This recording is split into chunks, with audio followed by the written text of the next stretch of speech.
I ignored my destiny once. I cannot do that again. Even for you. I'm the only one who knows that. At least I'm the only one with the will to act on it. The Mad Titan Podcast with your host, Jay Washington. Titans, go! What's happening, everybody? We're back. It's episode 78 of the Mad Titan Podcast. I'm your super Mr. Jay Washington. Yeah, I know. Y'all like, yo, where have you been? And most of you guys who follow me understand what's been up. A, wasn't a lot of news. I had to make sure I collected enough to come here to talk to y'all about it. But B, and I think most importantly, first and foremost, I've been super busy. There've been so many auditions, self-tapes, and filming and working that I have not had time to jump down on this. And it is kind of fortunate that there hasn't been a lot of news that I had to, at one time I had to compile shit. So I finally came together to get this. But I'm here. I'm sorry. I know y'all be like, yo, when is Mad Titan dropping? When is Mad Titan dropping? And I'm giving it to y'all now. So I'm going to try to make sure. I know I got a decent amount to talk about. I'm going to make sure I don't have it go for super, super long because I'm checking in the email and everything. And good God almighty, we got a lot. So this is what we're going to talk about. Everything that's in here. We got all these. We got emails. We got emails. We got phone calls. We got everything. So there's so much that I want to be able to talk about with y'all. So nonetheless, we're going to go ahead and we're going to kick it off. Again, it's been a minute. I'm on coffee. I'm hyped up a little bit on coffee, so y'all gonna deal with this shit. For those who are new to the podcast, who probably heard about Mad Titan, didn't know what Mad Titan was, and now you finding out, it's where I get you caught up on all of the things happening in the Marvel and DC live action and cinematic universes. It's barbershop talk for nerds, right? So I'm keeping shit A100 with y'all. I'm going to be real and as raw as I can be with y'all. I'm not going to be bullshitting. Again, I know it's been a minute. And I have to get everything that I have and bring it out to y'all. And we're going to run through some things. And we're going to talk about some things. And, some shit I just found out. So let's get into it. I always kick it off with my Marvel news. And so Wandavision, we found out that that's going to drop January 15th, I believe it is, right? So we're going to get WandaVision. Now, here's some of the things I've been finding out. I didn't get a chance to hear it first. Well, there was this big thing called SNOTGATE. Yeah, like snot from your nose that happened on the set of WandaVision. Now, if you don't understand what this is, because a lot of people are like, what the fuck is SNOTGATE? I know, there's always a gate of something. So SNOTGATE was a falling out that happened between the stars Elizabeth Olsen and Paul Bettany. Now, this is before COVID-19 had halted production, because remember, everybody was rolling, COVID happened, everything shut down, and then now stuff started to pick back up, blah, blah, blah. So they dubbed the incident SNOTGATE, which neither one can either agree about on whose snot was on the other's face during the kissing scene between their characters.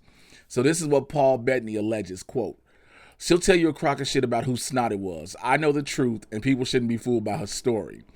Elizabeth Olsen counters that and says, quote, "When he has that makeup on, he really can't feel his leaking fluids anyway like I can. I was like, you can't even tell you're snotting. I can. You can't feel your face because it's covered in paint." Okay. I can understand this becoming an argument like, don't nobody want nobody else's snot on their face. Shit, don't nobody want their own snot on their face. Like, let's just keep it 100.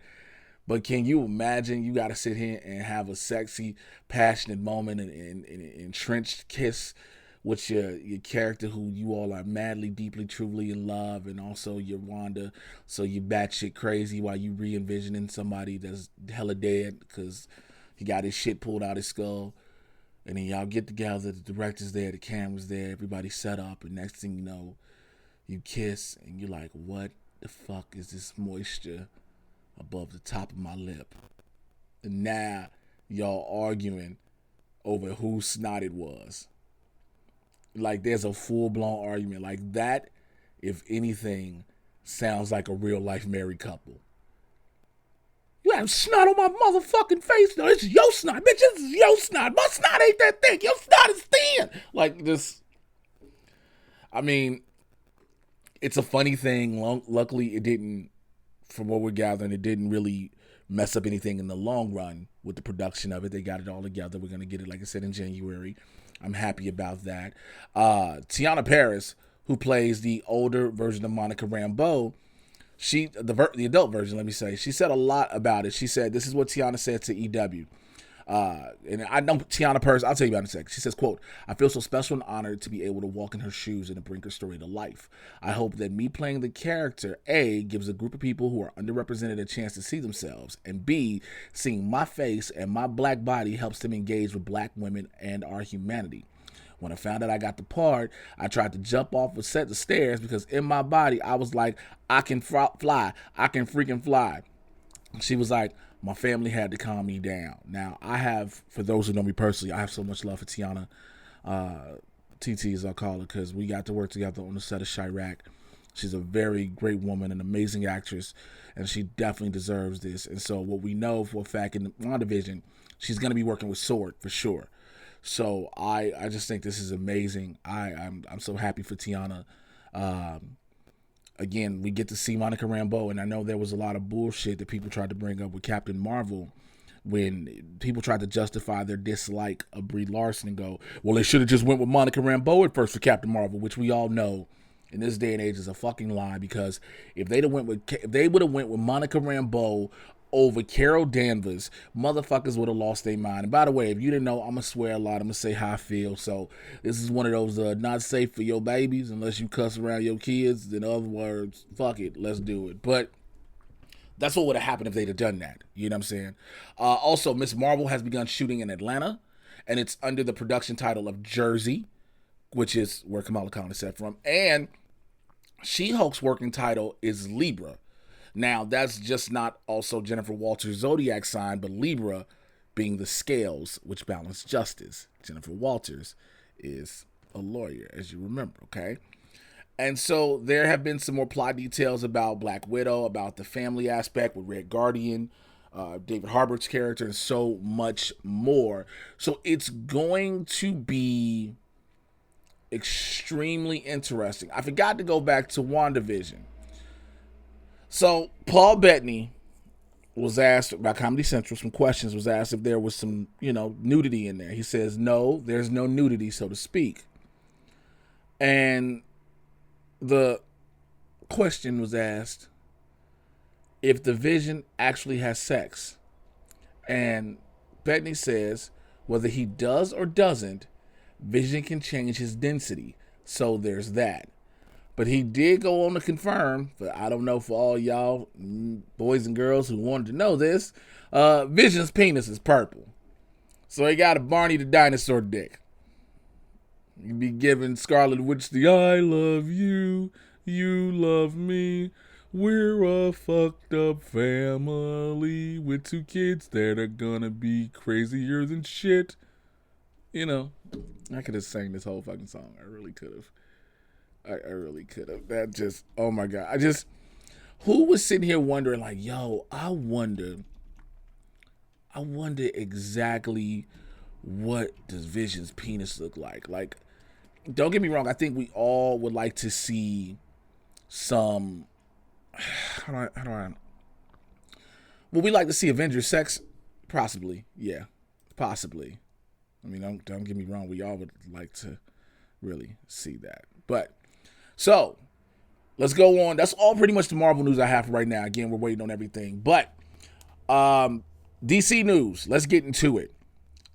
The Peacemaker HBO Max series starring John Cena, who will reprise the Suicide Squad character Peacemaker for his own series, which many people have believed is a prequel. It's already said it's going to be a prequel, which leads many to believe he will die in the film. Well, they have announced a bunch of extra people added to the cast, so check this out. Danielle Brooks from Orange is the New Black will be a part of it. Steve Agee is reprising his role. I think they haven't made it sure that he's reprising his role as King Shark. It's another role he's playing. He's supposed to be bringing back. Robert Patrick, from Terminator T2. Remember that? He's gonna be involved. He's gonna play Augie Smith. Jennifer Holland is going to reprise her role as well as Amelia Harcourt. And wait, Wait, what? Huh? Oh, yeah. And Chris Conrad, because I was reading this wrong. Chris Conrad is going to be Adrian Chase, a.k.a. Vigilante. So this is kind of, this lineup for this HBO Max series is going to be dope. And what I'm kind of loving about what some of these streaming services are doing when they're scaling down, if you will, from the movies to these certain TV shows, is they're not taking away the quality. So let me break this down. When we look at The Mandalorian on Disney Plus, each episode is pretty much like a film, right? So we're not looking at lower. We're not thinking, oh, well, here goes a Star Wars thing, and it's just gonna be blah blah blah. Every episode has, to an extent, kept people so engaged. Like, holy shit, it's only an hour or 40 minutes. I could do more. When you look at what HBO Max was allowed to do when given the budget for Doom Patrol Season 2, you're like, oh shit, okay, this is what they're doing. Now we get ready to have the MCU shows, and now we're going to have these subsidiary shows on HBO Max in the DC series. We're going to have the Gotham series, remember, based off the Batman, Gotham PD series, excuse me, based off the Batman. And we're seeing that they're getting this budget, and the cast, first and foremost, it's indicative of the casting. And also, you know, again, the track record is out there. Now, Peacemaker is going to be 8 episodes. Just so you know, Gunn is going to write it and direct multiple episodes, including the pilot. Cena is, like I said, reprising his role. He's also going to be an executive producer. So this is, again, I'm excited just as much as for the movies as I am the TV shows, if you will, streaming shows. So I'm super happy about that, to hear that information. Pennyworth.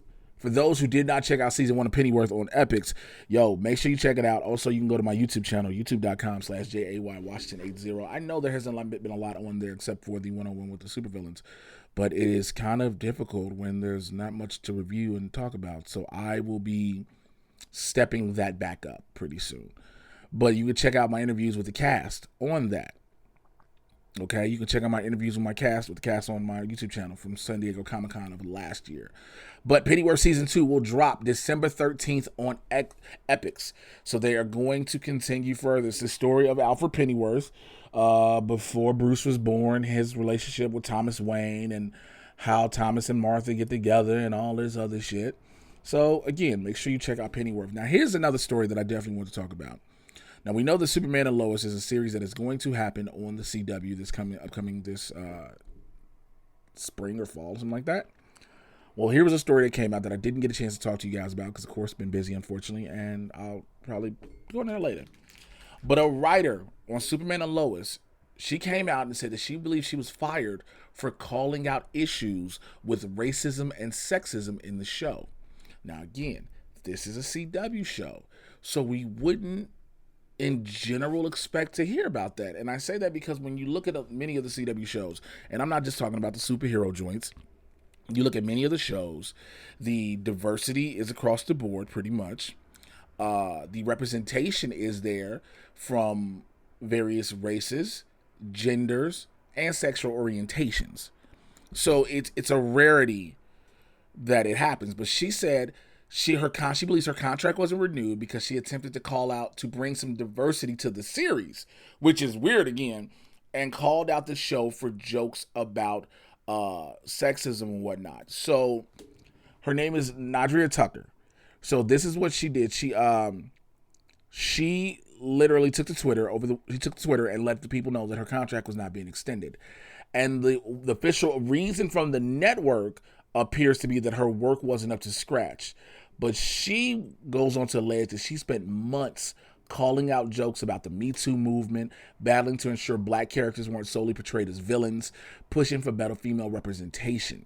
Now, always, in the CW again, they've broken that trope of black people are just villains. We've seen black villains. This is just a given, but they're not always their villains. We've seen black heroes. So that's a good thing. Now, as a writer points out, it's a little surprising that the show with the woman's name in the title hasn't at least prioritized the Bechdel test. And what this is, it asks whether a project like this one features at least 2 women speaking to each other about something other than a man. And the veiled allegations of racism and sexism are perhaps even more serious, and it doesn't bode well for the series, right? Now, Neither the CW nor show producers have responded, but these are what her comments were on Twitter. I'm going to read those to you, okay? This is the first one. She says, some personal news. Now, this is back on November 6th, first and foremost. And again, it's been a while, so boom. Just want y'all to know that. So she says, some personal news. On Wednesday, I got word that my contract on Superman and Lois won't be extended. My services no longer needed. My outline and draft subpar. Obviously, I disagree with that last bit, LOL.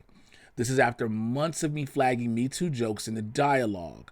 This is a one or two, and she goes on to say, of me defending the Bechdel test, of me fighting to ensure the only black faces on screen aren't villains, of me pitching stories for female characters, there's one in the title of the series, that went ignored. She said, if I sound bitter, it's because this one stings. She goes into her third message and says, I've been assured by colleagues that I was great in the room, so I know I'm not nuts. I debated whether to post this, but my own mental well-being demands that I do. The only way shit changes is to expose it. Red heart, blue heart, end. That is wild.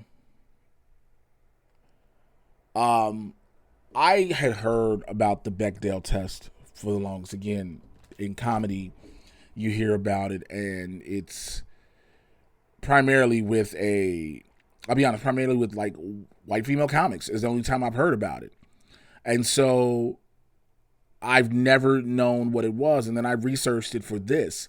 And like, okay, I get it, why this is a thing. And I see why this was needed, because many times in TV and film, those be the cases. But something about, things do they pass the Bechdel test. And then you look at a scene, for instance, I'll go and I'll take white out of it, and I'll go to a scene in Black Panther with Nakia and Koye when they're in the throne or in some room. I don't know exactly where they are, but they're in a room and they're talking about how after T'Challa's dead, they're talking about standing up for Wakanda. And I know some people will go, well, they're arguing over should they overthrow Killmonger, but it's more so about standing up for the country more than anything else. So yeah, I want to see how this is going to play out. Again, you hear so much about how these shows, like I said, are so inclusive and are open and are sensitive to certain issues and topics. I guess that's the word I want to use, but it just sounds really, it's an interesting thing to hear within itself. So we'll see. Also, speaking of Superman and Lois, Tyler Hoechlin's Superman has a new suit, and it's similar to the Man of Steel version with the pants, but I think it's more similar to the Supergirl suit, how they gave Melissa Benoist's character pants finally and took out of the dress and whatnot. So I don't think that's a bad thing. Let's go on a little bit more. Aldous Hodge says that him playing Hawkman was like winning the lottery. This is what he said. He's a big comic book fan. He's been trying to land a superhero role for a long time. So when the call from Dwayne "The Rock" Johnson came through to congratulate him, he initially thought it was a prank. This is what he said, quote, "There was some part of my brain that said, he's calling me to tell me I didn't get the job, so I was preparing for that. While I was in a state of disbelief, he was like, welcome to Black Adam. It was literally like what I imagined winning the lottery to feel like. I'd have been very, very much looking forward to being a part of any kind of superhero universe. I didn't care what it was for such a long time, just because I've been such a fan. I grew up on graphic novels. I got into the business so I can earn money to buy Batman toys, It was like 13 to 15 years of constantly going up to bat and getting told no. So it really was a validation of those last few years of pursuit, hustle, and preparation." He goes on later to say about what drew him to that particular character. He says, I love Hawkman's nature. He's an absolute warrior. He's a savage, and a savage for the best reason. He's well-intentioned, but the thing I love about him so much, and that I connect to personally, is his understanding and love of trying to get history right. It comes down to the cerebral part of it. He's a professor, and because he's lived so many lives, he understands. He was there. He is history. And when it comes to certain things in textbooks, he wants to get it right. I, first and foremost, think those comments are amazing. As someone in the acting field, as someone who has been fortunate to do a lot of some TV show and some movies, whose goal, he calls himself the resident supervillain because I've always wanted to be in a superhero movie. I mean, there have been superhero movies before I got fully into the business. You know, there wasn't a Marvel Cinematic Universe, there wasn't a DC extended universe and all that, but there'd always been comic book movies, and I would always love to be a part of one. And I still to this day, you know, hope for the day to get this audition to be in this major movie and do these things. Again, would I love to be a villain? Absolutely. Would I love to be a hero? Absolutely. Would I love to be a major part of the movie? Yes. Would I love to have a cameo? Maybe, but I want to do more. I want to be a part of the universe. So I understand that feeling. And again, to get a call from the star of the movie to tell you, welcome to the team, that has got to be the most exciting feeling in the world. To, you know, because normally it's your agents or your managers in many cases, unless you're like a bigger name star. Again, Aldous Hodge has been building his name up for a while, and so to have people reach out to you and say, yo, this is what you know what I'm saying, you're going to get this. But also, you know, going into auditions can be nerve-wracking. So congratulations to Aldous Hodge. All the best, man, for him. I'm so happy to hear this. Speaking of some other good news, man, this is some good news from one of my peoples, and I was so happy to hear this, and I was so happy to be able to personally text them and hit them up before the news dropped worldwide to let them know, you know, man, I'm proud of them. Painkiller from Black Lightning is set to get his own spinoff series on the CW. Jordan Calloway, who plays Khalil Payne, aka Painkiller, had a very big arc in his character in season 2, going from being a programmed hitman and killer to redeeming himself and, you know, dealing with what he has done. And I text Jordan and I was like, bro, God is always on time and you deserve this. And so the backdoor pilot will be episode 7 of the 4th season of Black Lightning. So again, I'm so happy. The story of him is trying to travel and run away from his past, but some of the things in his past come back to, you know, haunt him. And while he's trying to live a life for good and better, he has to still deal with some of the repercussions of things that he has done. Again, I could sound like a broken freaking record, but I'm so happy for my boy. There's no other way to say it. I am beyond happy for my friend. You know, a lot of people are like, yo, Jay, does that mean you possibly gonna get on the show? I didn't know. That's not even while I'm congratulating them. You know, I understand that there's this thing, especially in Hollywood or whatever you want to fucking call it, the entertainment industry, that people only will congratulate people when they get something because they want something out of them. And that never has been, nor ever will be the case out of me. That's just not how it happens. Now, let me go ahead and make sure I preface this for everybody so there's no confusion. If the opportunity presented itself, would I be in the show? Absolutely. But am I actively going out like, yo, you need to put a word in for me. Yo, you need to make this happen, blah, blah, blah. Nah. That's my man's joint. He got that. He's earned that. The CW, Salim Akil, they are going to make sure they put the perfect people around him. Do I feel like I can be one of those? Absolutely. But is it my job to put my name in for that and potentially burn my name? It is not at all. So I congratulate my friend on what he has, on his blessings. And I think a lot more people need to understand that. Again, it ain't even got to be just in this big TV, film, entertainment world, music, comedy, whatever. When you have a regular job and the person you know get a promotion and they're like second in charge of a company, be happy for them. If they're gonna bring you up, they will bring you up. But don't just all of a sudden celebrate their accomplishment for your benefit. And we see that too much.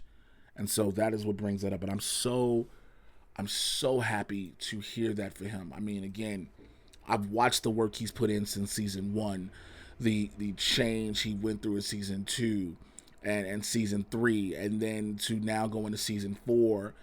It just speaks so much.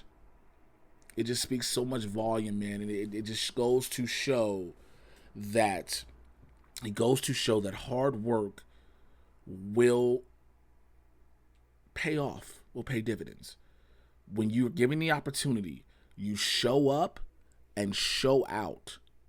And once you do that, you know, there's nothing else that I think needs to be said or done. And I'm just, again, super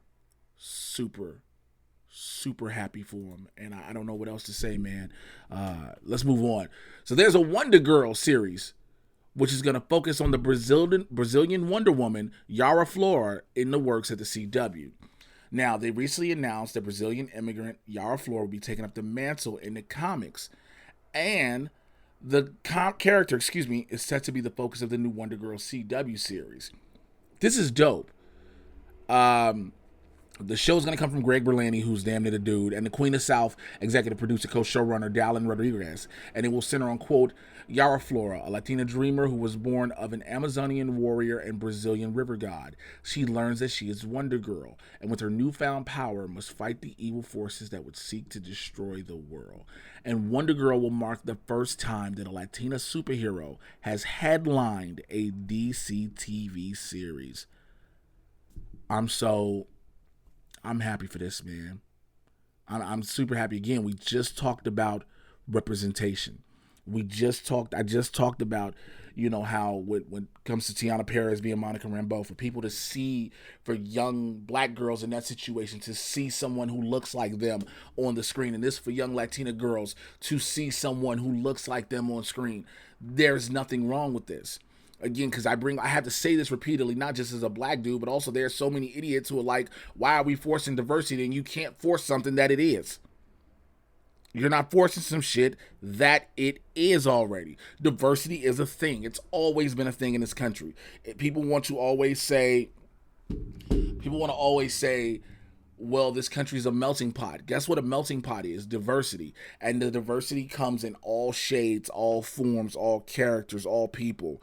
And to have Wonder Girl in this light being shown is amazing. Now, here's the weird thing. But again, this is where it's a weird thing, but DC has its multiverse that it's openly utilized, so it's allowed to do it. There is a Wonder Girl on Titans in Donna Troy. Now, again, we're, like I said, multiverse, different universes, different characters. Is there a potential for these two Wonder Girls to meet? Is there a potential? Again, will this be, yes, this is going to be a CW show. So, and Titans is an HBO Max show now. So, unless there is another major crossover event that would potentially pull everyone together, who knows? But again, I'm super excited. I think the biggest thing is going to come in the form of who is cast as the role. And I this is going to sound weird. I wonder if the CW will get a name talent or develop an unknown, if you will. Now the CW has done that. They normally go... The CW does unknown to the main market, I guess you could say. But if you're used to the CW shows as a whole, you're not unfamiliar with many characters, because it's like if you're in the family of one of the shows, the potential to go to another show is very easy and simple.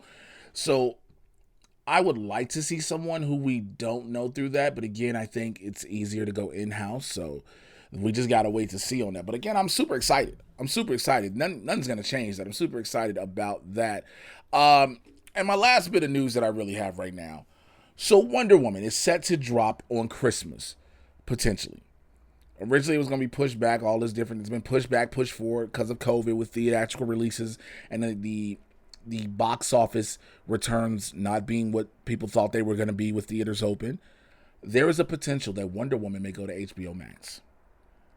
Now, if this does that, I believe this will change a lot. This will be, if Wonder Woman goes to HBO Max, it will be immediately what makes Disney put Black Widow on Disney Plus. One of those two, it's going to be one of those two companies, in a sense, have to pull the trigger first, because they're playing, what's the other one going to do? And I know people are like, well, Warner Brothers released Birds of Prey digitally, and this was again at the beginning of everything and uncertainty, and you still were trying to recoup money and figure out what you could do with things and whatnot. But they say Wonder Woman may release in theaters for like a couple of weeks and then immediately go to HBO Max. So it may not even be a couple of weeks, It may not even be a long time. But should that happen, expect Black Widow to drop on Disney Plus soon. we kept saying, and when I say we, it's like everyone who talks comic book TV shows and movies and all this other shit. And y'all gotta excuse me again. I've been doing every time I do these is me, and then sometimes it gets a little bit like, oh, my brain is a million places. But we've been talking about what Disney put Black Widow on Disney Plus. And they've been pushing it back, hoping for theatrical releases and, waiting for a vaccine and to calm down the COVID and whatnot. And we're in this point right now where cases are shooting through the roof more than they ever did and all of that. And so people are, they're like, well, do we want to take this chance? But again, you want to make that theatrical recoupment because you feel like that's the only way you're going to make this budget back.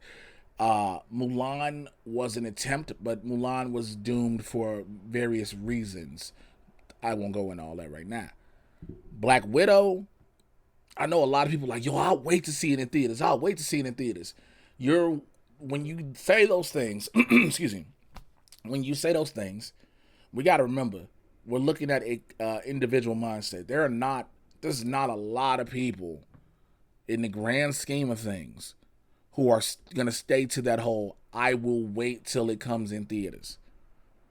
If I get to watch a movie, I get to buy a movie at home, watch it in the comfort of my own home, repeatedly, I don't have to pay concessions. Yes, I understand personally there's nothing like a theater experience. I know it, I get it, I've said it before, I completely understand. Like, I don't think I could have watched Infinity War or Endgame for the first time outside of a theater. I don't think I could have. But this is the day and age we're in now, so shit changes, unfortunately. I think we're at this point now. You got to remember, people are not willing to take that chance. There are people who have gone to theaters. There are people who have traveled to go to movie theaters to see certain things, and that happens. Absolutely does. There are people who have sat there and bought movies and just got the inflatable projector screens and just made a theater in their backyard, invited people over and charged a little bit and everything, and they had that moment there. It varies in the situation. It really, truly does. But again, I think we just got to look at it, especially with Wonder Woman. Christmas time is a big movie-going time. Whether people want to admit it or not, people go to theaters a lot on Christmas. That's why a lot of movies have debuted on Christmas, around Christmas. But this Christmas is different because of a global pandemic. And people may not be trying, again, people as families aren't supposed to be getting together. People still gonna do it regardless. Let's just keep it A100. But people aren't going to theaters like that. They're just not. So again, this coming on HBO Max, it'll be interesting to see the price point they drop it for. Because you can't, number one, you can't do a $30 price point. I mean, I get why initially you tried to do a $30 price point with Mulan, because you're like, oh, this is, it in general, the overall thought process is families, right? You're not going to be able to drop a $30 price point for Wonder Woman on HBO Max, nor will you Black Widow, because there are people who aren't going as families. There are people who go individually on their own. Now, if you say $20, a person can deal with that. If I can pay $20 to go see a movie, I'm good. Because guess what will happen? I pay $20 for this movie. I go see it. I can cook whatever I want. I could probably more than likely see it more than once. So I paid the $20 for one time and I'm seeing it more than once. And there are some people who will support and buy it repeatedly. This all is going to be real interesting in the next 8 to 12 weeks. Remember, January is normally a dump month for movies, right? You just dump them. You don't care about them. Boom. February is when we start saying, hey, here's a movie to check out. The next 8 to 12 weeks between the rest of November, December, and what happens in January is going to be real telling as to what blockbuster movies that are supposed to come out in theaters will do. All right? So listen, that's all I got in my news for today. I told y'all I had a lot, so I want to get to these emails. Again, a lot of people have been emailing me I hadn't had a chance to get to. So madtitanpodcast@gmail.com, madtitanpodcast@gmail.com. You can call the hotline, 818-276-6947, 818-276-6947. Thank you to everybody, again, who's been sending emails and calls. People been hitting me up like boom, boom, boom, and all this. So let's go into it. So I have a email from Zosby Lou, and this is the email. It says, Dear Jay, thoughts on my fan cast of the HBO Max, Green Lantern series Cast Dan Stevens as Larfreeze. Sinestro, Michael Fassbender as Sinestro. Jamie Alexander as Carol Ferris. Ving Rhames as Kilowog. Simon Bass as frick is his name? Plays freaking Shadow Moon in Ricky Whittle. Ana Diarmas as Jessica Cruz. Diego Boneta as Kyle Rayner. Palu Asbach as Guy Gardner. It's pretty good. I mean, the pictures here, I wish I could show you all the pictures, but for the pictures that he's brought in comparisons, these aren't bad choices at all. These aren't. So, these are not bad choices at all. I mean, again, Ving Rhames as Kilowog would actually be, aside myself personally, would actually be the only person I could see filling those shoes beside Michael Clark Duncan, to be really honest with you. And of course, Kilowog is going to be a CGI character just like he was in the movie. But if you're going to have this power behind it, I would see Ving Rhames doing it. You know, if you're not going to have Ving Rhames get a voice, powerful voice, get a Keith David. Rodney Pino hits me up. He says, Zack Snyder reshoots in the question. Oh, Lord Jesus, here we go. Dear Jay, big fan of the podcast. I listened to your recent episode and your opinion on the Snyder Cut additional photography. I get what you're saying about Zack making a new movie with that kind of budget, but isn't it also possible that HBO Max, Warner Brothers, AT&T, etc., seeing the rough cut that he originally had and screened for them that was unfinished VFX-wise and asked him what he needed to complete it and if there was anything else he maybe wanted to add to it? There were scenes that he storyboarded but never shot, like the Martian Manhunter reveal with Harry Lennox, for example. I can't see a director turning down more money and opportunity for their film, Zack Snyder or anybody else. Keep it the great work. Your podcast always keeps me entertained, working these 2 jobs 5 times a week. Sincerely, Rodney P. Well, thank you, Rodney, first and foremost, for your email. Y'all already know how I feel about this as a whole, but allow me to do this and try to stay as level with this shit as I can. Remember, when you're talking about something that he screened for them, they've always seen it. Studio heads, always see the dailies. They always see it. So everything he filmed, they'd seen. They knew every single thing he filmed. That's why Warner Brothers was like, we don't want this directly. Send it down to HBO Max. Again, yes, these are all under the same umbrella, if you will, but they're different companies with responsibilities. So if HBO Max blows all its money, that's not on Warner Brothers. That means HBO Max can go under. You get what I'm saying? I.e., if Warner Brothers blows all its own money, which is not going to happen, but just using that example. You can't.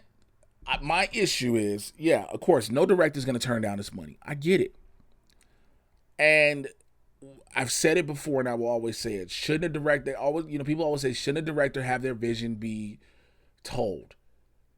Yes, they should, but at the same time, directors also realize at the end of the day, unless they are funding the project themselves, unless they are putting up their own money, unless they are the ones getting the resources for the money themselves, this isn't no studio backing or anything like that. At the end of the day, it's not their project. Never forget, Josh Trank even told everybody, this ain't what I thought of Fantastic Four, Fan Four Stick. This ain't my movie. It happens all the time. There are many directors who will be slighted because they're like, this ain't what I wanted to put out. We get it. But guess what? It's the industry. It happens. Now, there are scenes that were storyboarded that were never shot. That goes on every time. There has never been a movie, TV show, commercial that has not had storyboard stuff that does not get shot. It just happens. Budgetary reasons, time restrictions, things like that. It happens all of the time. There is unless you have a movie where you're just like, we need to get every single thing done.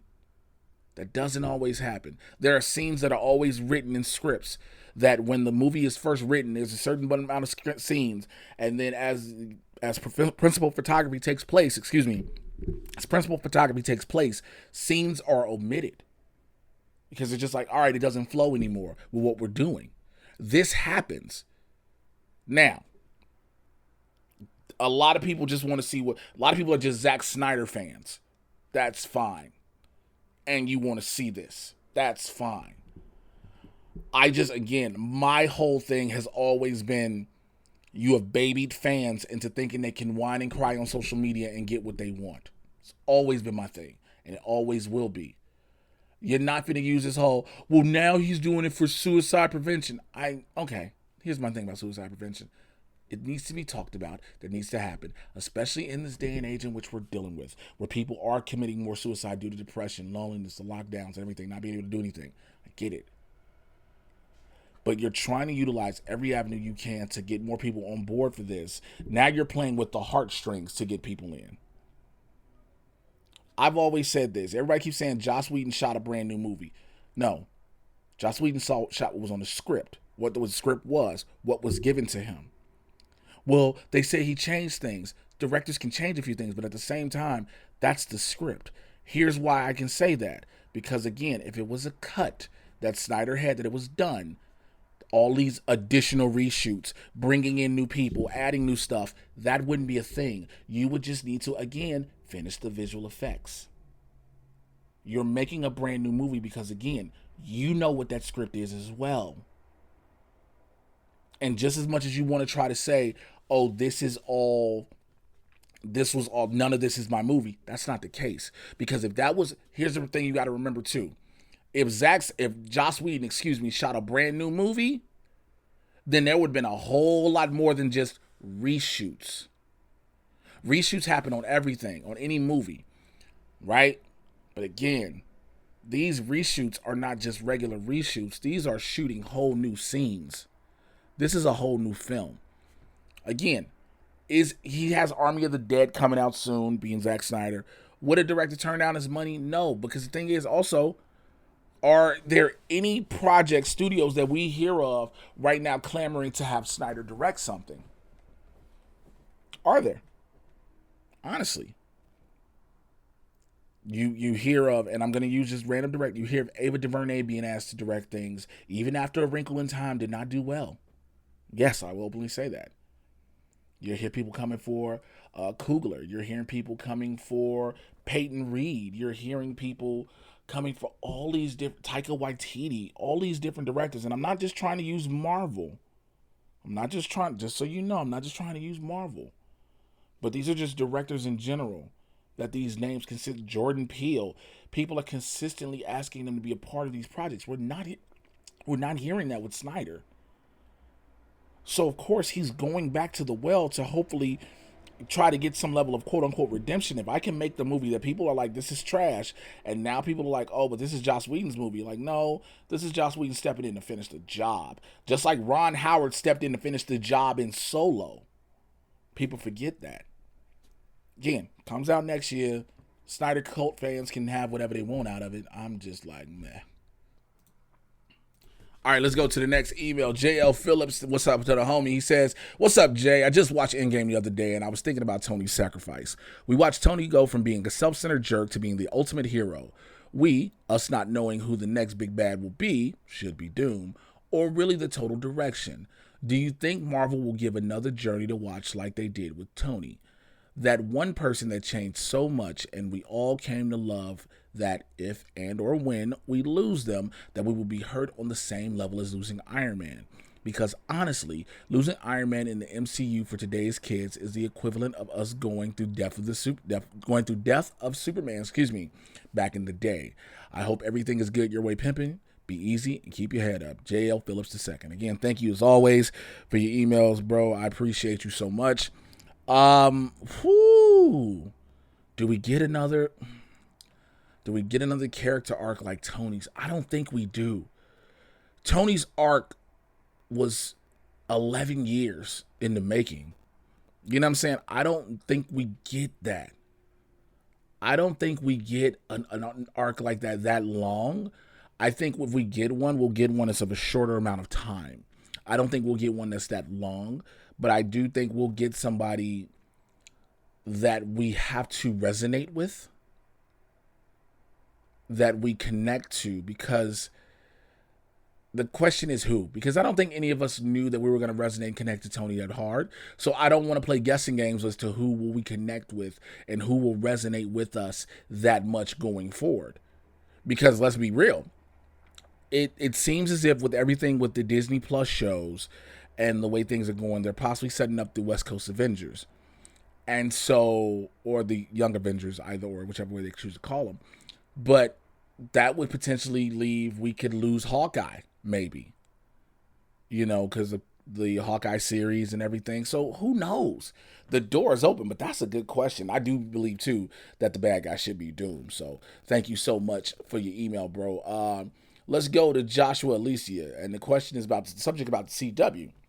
They say, hey, Jay, as always, love the pod and your genuine honesty. I have a question about the CWDC shows. I'll be honest. I watched the first 3 seasons of The Flash with my wife and the first season of Arrow and wasn't into either. I know you're a big proponent of Black Lightning and Legends. My question is this. Because of the quote-unquote feel and look of the CW-verse and me not really being into their Bedrock 2 shows, should I bother trying any of the others or is it not worth my time? All the best, Joshua Alicia. Again, Joshua, thank you so much for your email. This is a good question. So, excuse me.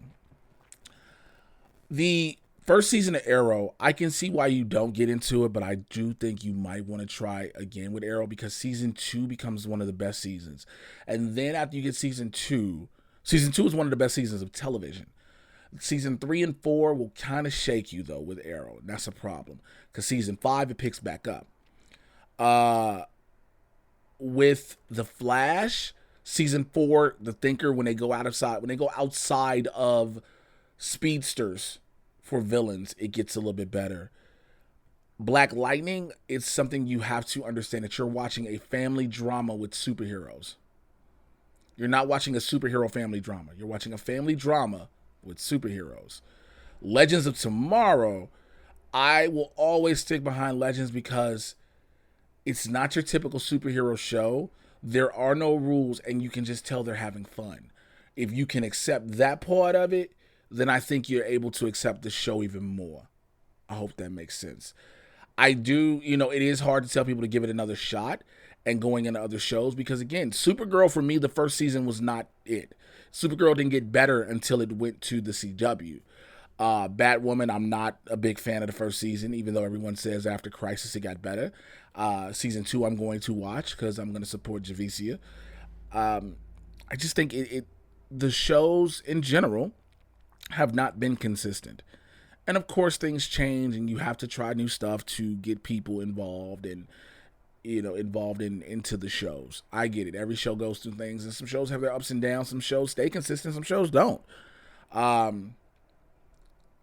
I feel like it depends on how you have to go into them. Also, what type of eye. And like you said, the feel and look. If that's the thing, if the feel and look is something that is off-putting for you, then probably no. Probably no. Because most of them feel and look the same. Now, I will say that Black Lightning doesn't.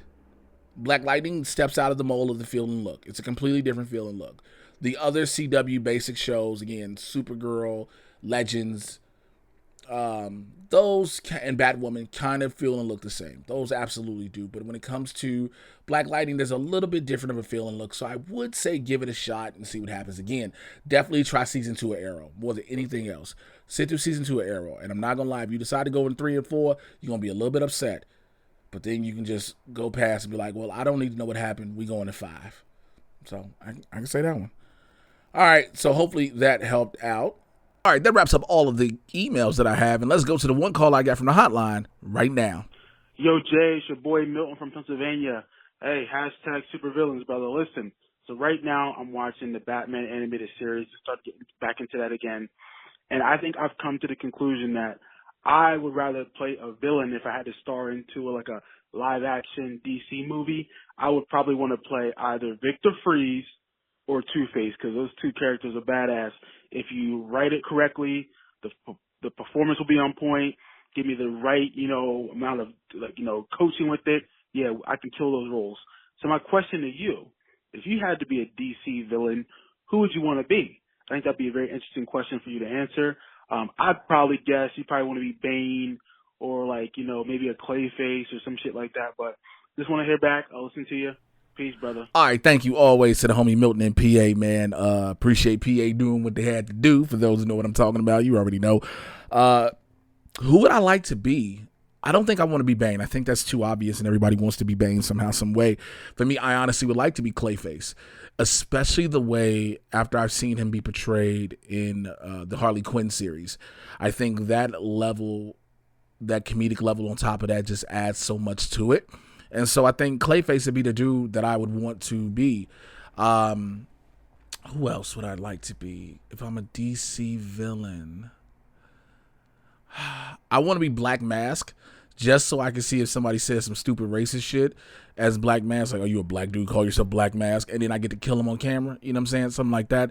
So I think that's what I'm looking for more so. But hopefully I answered your question. I appreciate that, and always Supervillains for life, man, and thank you so much. And that's all I got. Again, you all can email me, madtitanpodcast@gmail.com, madtitanpodcast@gmail.com, and you can call the hotline 818-276-6947, 818-276-6947. Thank you to everybody who heard me and listened today. And again, I'm sorry for the delay, but again, life's been busy. Matter of fact, I had to record and pause and come back to record this because I had a major audition I had to self-tape and get that in. But as always, I'm going to try my best to be here for y'all as much as I possibly can. So please make sure you rate and review the podcast, no matter where you are listening to. Rate and review it. If you're listening to it through YouTube, subscribe to the YouTube channel. I was boost us up in the algorithm, boost me up in the algorithm so more people can hear it and find out about the show and all that other good stuff, all right? And to people who have been getting the Mad Titan Podcast t-shirts, man, it means a lot, so I appreciate it. And you too can get yours at tpublic.com/user/Mr. J Washington. And as always, y'all know how to find me, Twitter, Instagram at Mr. J Washington. The Supervillain Squad on Patreon, patreon.com/Mr. J Washington. If you want to join that, please do, and please support. My one-on-one with the Supervillain tier is locked up. I have so many people who have done that, and I am pretty much done out of the one-on-one tiers. And so I'm sorry, but I want to give it up to all of my members of the squad. I didn't get a chance to update the list, but this is what I had. So again, Shantae Wilder, thank you for joining at the one-on-one tier. Kenneth Daisy, Tamur Buta, Elias, thank you all. I've already said that you guys were new members, but I wanted to acknowledge you guys again since it's been so long. To my existing members, Adam Collins, Alberto Rios, thank you for being at the one-on-one level. Adelia Chamberlain, Ashley King, AZ Badfish, thank you for the one-on-one. Brock Severson, Brian Larson, Chauncey Woodson, one-on-one, homie, appreciate you. Cheryl Corbin, thank you so much for everything you do.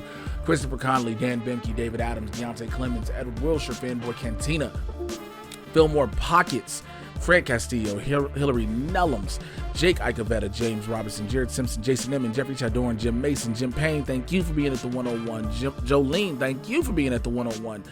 Justin Square, Kirsty Oliveria, LK, Luis Torres, thank you for the one-on-one, brother Marcus Kennedy, Marcus Burton, Mikey Moore, Mikey Lito, Paisley Darts, Patrick Harden, Quentin Milrow, Randy Constance, you already know for the one-on-one love, bro, Rudy Rueda, same to you, and Samir Tesfaye. Thank you all again. If you want to join and support at the Patreon, again, it's only $5. The one-on-one tier is locked up. Please go over there and do that. Make sure you're checking out Blurs in the Hood every Tuesday, 2 p.m. Pacific, 5 p.m. on the East Coast with myself and Winston A. Marshall. We have a blast every single week, and we couldn't do it without the people who listen to us and watch us and support us, and it means so much, so we thank you very much for that. I will holler at you guys a little later. Try to be back next week. Hopefully we get this stuff in before the holidays come through. I'll talk to y'all later. Take care. I'm out. Bye.